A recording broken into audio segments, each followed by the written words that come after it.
Tensions in the Middle East are reaching a boiling point as Gulf countries have decided to block U.S. airstrikes on Iran.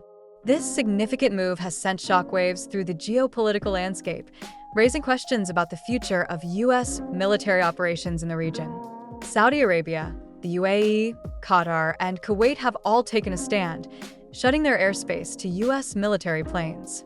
This decision is not just a logistical hurdle, it's a clear signal of shifting alliances and growing regional autonomy.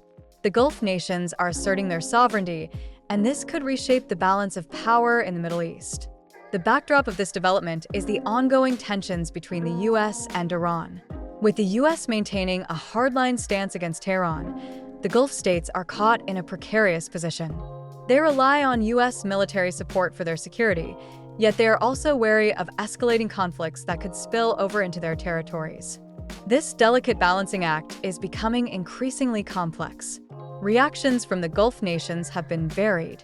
Saudi Arabia, traditionally a staunch US ally, is now reconsidering its approach.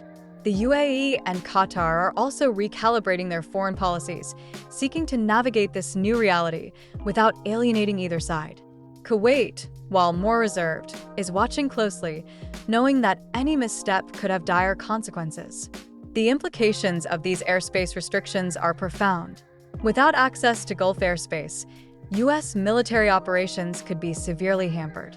This could embolden Iran, allowing it to pursue its regional ambitions with less fear of immediate U.S. retaliation. The stakes are high, and the potential for conflict is ever-present.